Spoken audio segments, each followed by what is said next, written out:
Abrimos la mesa de En Perspectiva en este lunes 14 de noviembre de 2016 con saludos para Felipe Esquipani. Buen día. Buenos días, Emiliano. Buenos días, audiencia. Gabriel Mazarovich. Muy buenos días. Ovenir Sartú. Muy buen día. Y Gonzalo Baroni, que ya está tomando lugar en su butaca.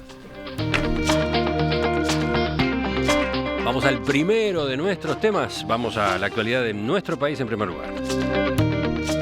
El viernes el Poder Ejecutivo flexibilizó los lineamientos oficiales para los consejos de salarios, buscando que aumente la cantidad de acuerdos en la ronda de negociación colectiva. Una de las piezas importantes de este cambio es que si llegan a un entendimiento los representantes de patronos y trabajadores, el gobierno avalará un correctivo por inflación a los 12 meses de vigencia del convenio, o sea, bastante antes que lo que estaba previsto, que era a los 18 meses. Según el ministro de Trabajo, Ernesto Murro, la decisión se tomó luego de constatar algunos signos de recuperación de la economía.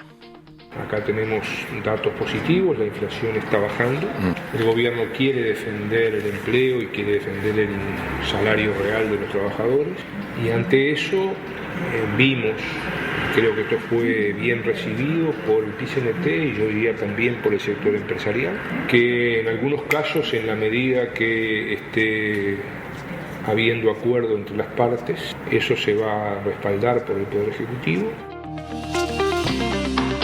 El anuncio fue celebrado por el PIT-CNT, que había denunciado justamente la falta de avance en la negociación colectiva y prometía una serie importante de movilizaciones por este tema para fines de este mes. Empezamos contigo, Gabriel. Empezamos contigo, que has seguido muy de cerca todo esto, que has estado muy involucrado. Sí, todo este fin de semana siguiendo, porque lo que hizo esto fue habilitar la negociación en realidad. O sea, se habilitó, se abrió una posibilidad de negociación real. Hoy están negociando 112 grupos de consejos de salario. Yo fui delegado de los consejos de salario a la salida de la dictadura, muy jovencito, pero viví esa experiencia, que es una experiencia muy formadora y muy, muy importante. Dos datos nada más. Yo creo que es una movida bien importante del Poder Ejecutivo que fue generada además también por la recuperación económica, pero también por la lucha de los trabajadores, porque no es que no van a haber medidas, están habiendo, y muy importante. O sea, por ejemplo, en la construcción van paro en 1.200 obras ya, de las 2.000 que existen en el país, levantada de peaje, que además es la medida más simpática del universo, ¿no?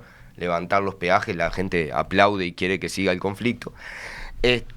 Y hay ocupaciones, de los paros más simbólicos, aunque no estaba previsto que fuera así, fue el de la Trump Tower en Punta del Este, justo el día que ganó Trump. Y vos te empeñás en decirle Trump. No hay forma de que digas Trump. Y bueno, Trump. Está bien dicho, en castellano está bien dicho. Lo uruguayiza sí, a Donald. total. Lo que digo es que a mí me parece acá dos aspectos para ver. Primero, veníamos de un trancazo muy fuerte. Esta es la sexta ronda de Consejo de Salario. El año pasado negociaron 99 grupos y teníamos un promedio de 62% de acuerdo tripartito, lo cual es muy bajo con respecto a lo normal, que era el promedio es de 84, y además hubo rondas donde se lograron 92 y 94. Y en términos políticos teníamos una situación complicada en dos términos, y termino con esto. Una es que la negociación colectiva no es solo el salario.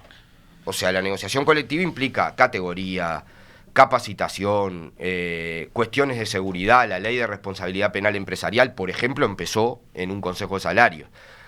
Pero el problema es que eso se habilita solamente si hay convenio colectivo, y el convenio colectivo es tripartito, es con acuerdo de las tres partes. Si se bloquea el convenio colectivo y se salda por decreto, que se puede hacer, solamente se salda por salario. Todo lo demás, o sea, se reseca completamente toda la posibilidad de negociación. Y no hay que quitar tampoco de arriba de la mesa que era una síntesis política muy complicada, que el Poder Ejecutivo estuviera mayoritariamente votando con los empresarios y no con los trabajadores. Y una cosa adicional, que cuando había acuerdo de los trabajadores con los empresarios, no se pudiera consolidar porque el Poder Ejecutivo decía que no. Era un problema muy serio. Sí. Eso era una cosa de locos, ¿no? Es decir, el gobierno impidiendo acuerdos para aumento de salarios eso llegó a pasar, concretamente en la bebida, por ejemplo, un caso notorio. Lo que pasa es que el gobierno está cuidando variables nacionales, digamos, ese es el razonamiento, ¿no? Le preocupa, por ejemplo, la inflación, nada menos. Sí, claro, pero sostener que la inflación ocurre porque haya un aumento de salario exclusivamente es poco creíble, ¿no? Esta es la segunda flexibilización de las pautas, ¿no? Sí. Hubo una primera que fue a principios de este año, que tenía que ver con que, porque acá es un sistema muy complejo que establece sectores dinámicos, sectores en crisis, sectores que están bien, con pautas de aumento determinados que eran decrecientes, o sea, al final de los convenios era menos. El Poder Ejecutivo en este había logrado un incremento hacia los salarios más chicos, más pequeños, mayor, y además que las partidas que estaban previstas para el 2015 fueran para el 2016 y las del 2016 para el 2017. Yo hago solo una última señalamiento, porque es un tema muy vasto.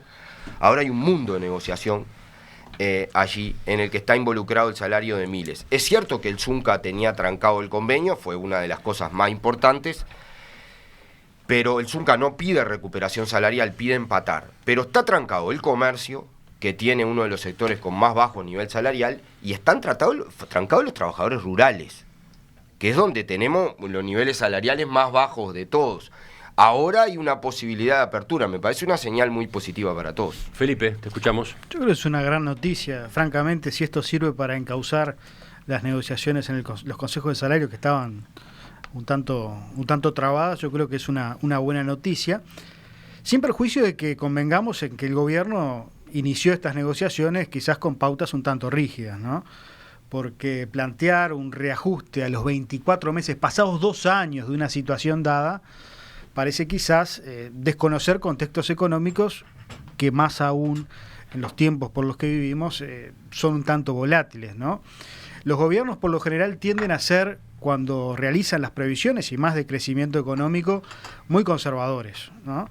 Y naturalmente, pasados 2 años, que era lo que establecía el gobierno, las situaciones realmente pueden cambiar, y eso es en perjuicio del salario real de los trabajadores, por lo que me parece una decisión absolutamente racional y buena para los trabajadores, y realmente es digno de reconocer la lucha del PIT-CNT, que producto de sus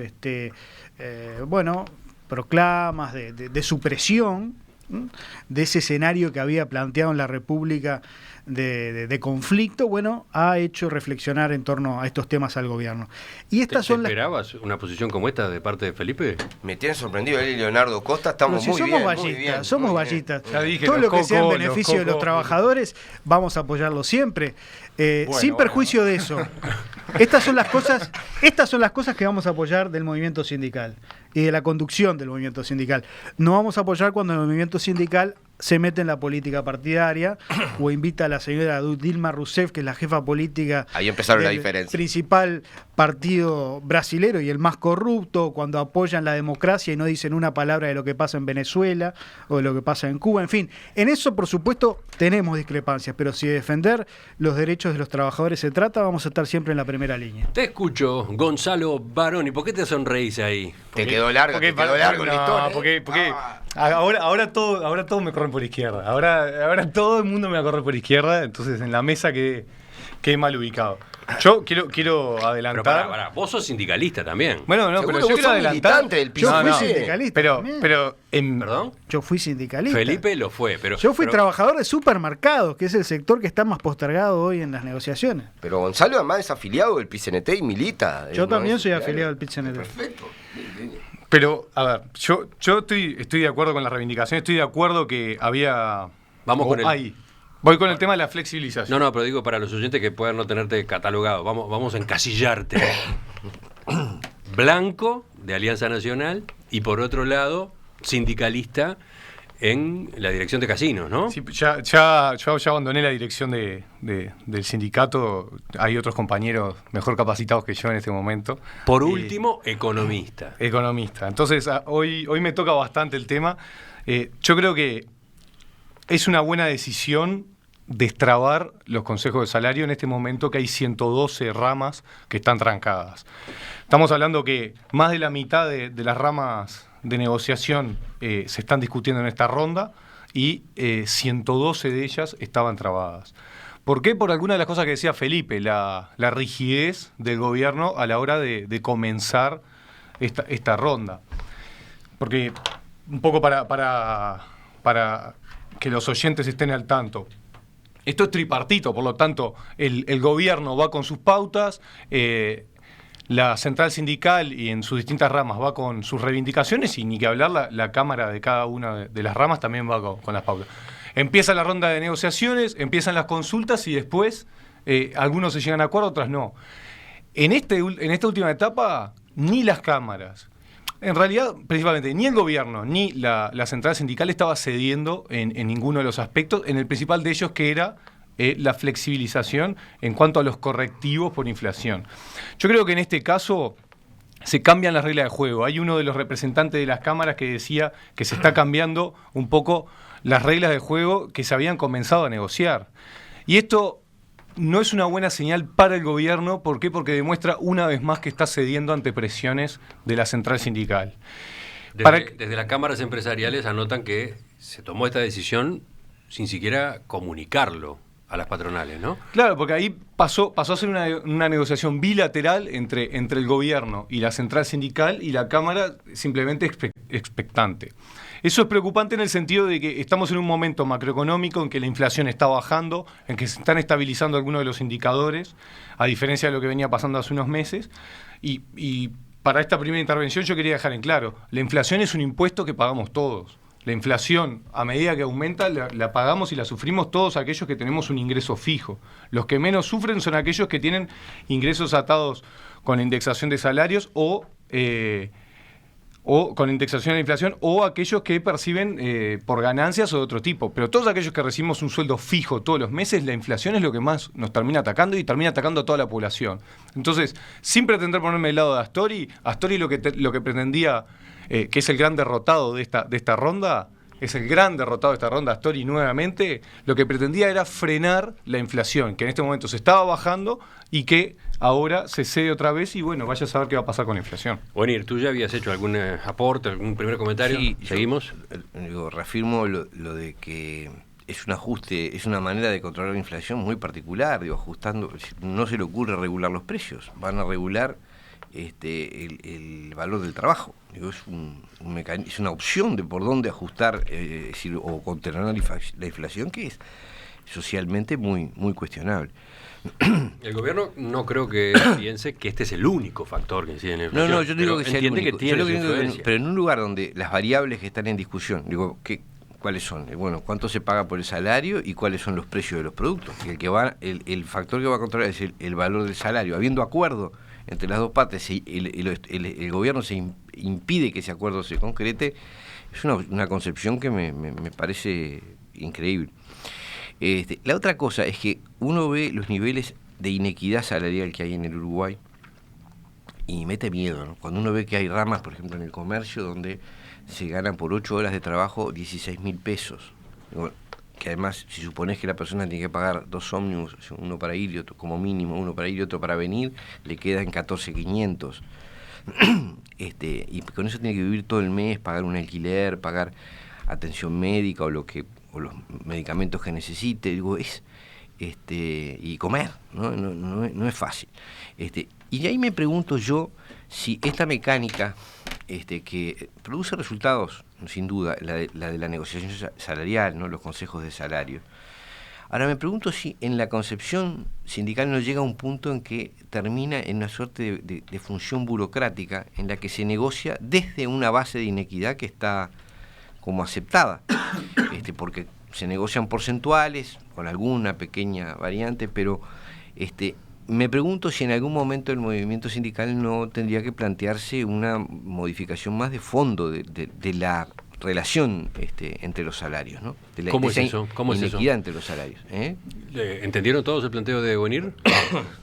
Yo tengo alguna cuestión también que me parece que hay que cambiar la forma de esa negociación, incluso la composición de las ramas. Yo creo que hoy en día hay un problema de composición de ramas y capaz Gabriel me puede corregir. Si yo logré, pero no sé para qué lado iba a venir.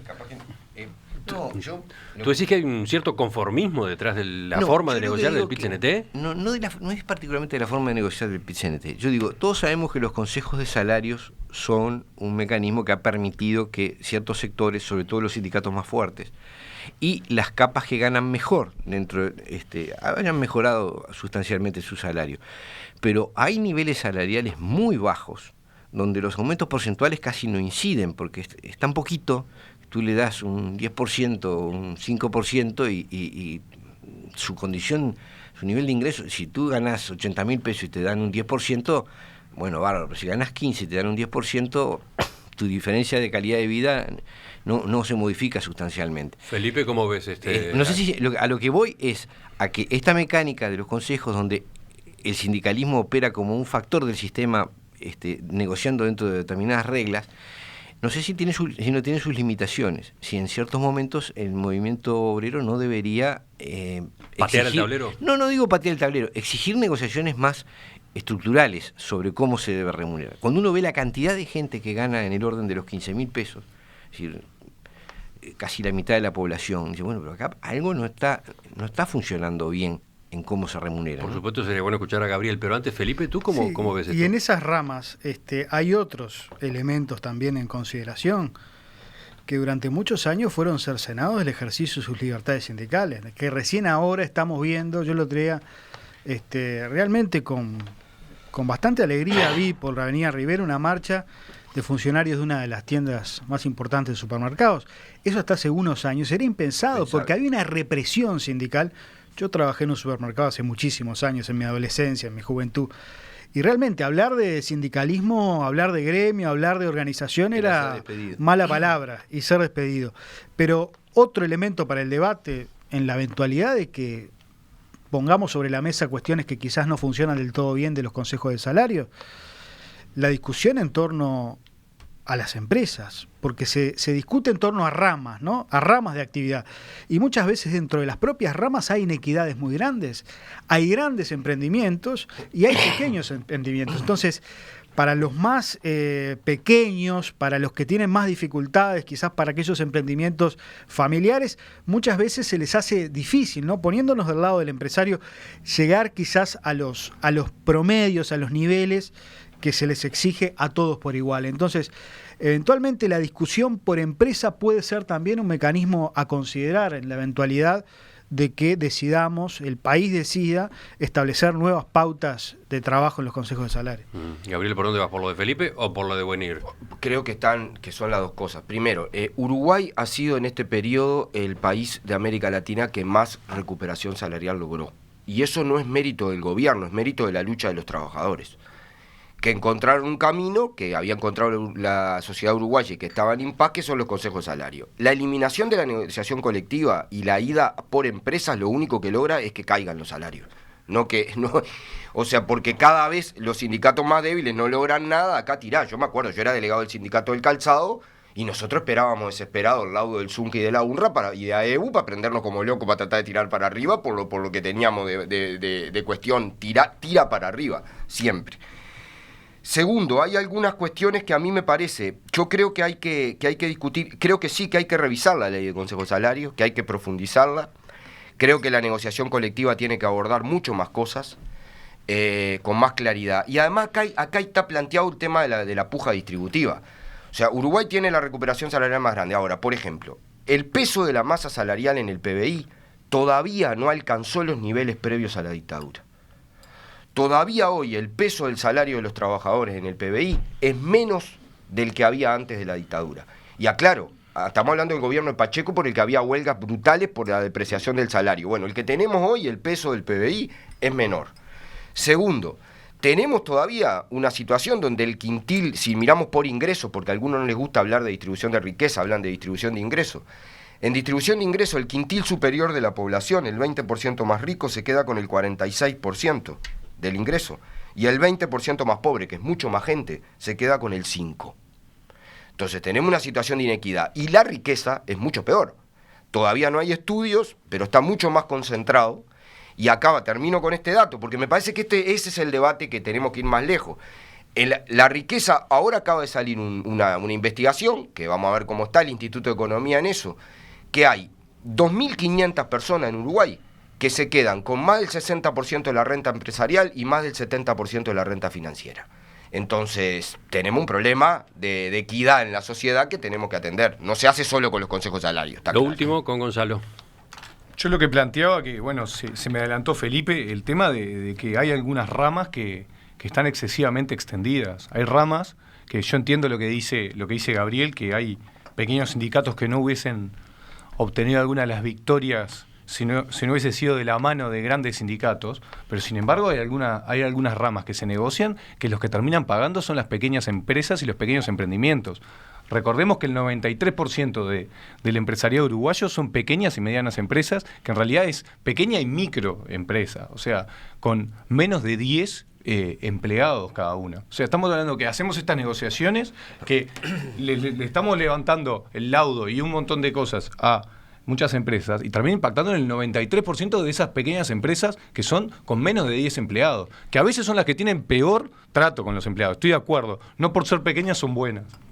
Pero lo que sí es una realidad es que a veces las grandes superficies, vamos a poner el caso del supermercado, las grandes superficies que tienen unas ganancias muy superiores a los supermercados de barrio, a los almacenes de barrio, terminan arrastrando mucha gente que realmente esos 1.000, 2.000 pesos hacen que puedan llegar o no puedan llegar a pagar sus cuentas a fin de mes. O sea, tampoco castiguemos el éxito y el emprendedurismo de gente que es pequeño empresario. Yo no sé hasta qué punto habría que fraccionar esas negociaciones por tamaño empresarial. Por tamaño empresarial y que trabajen de otra manera a la hora de negociar.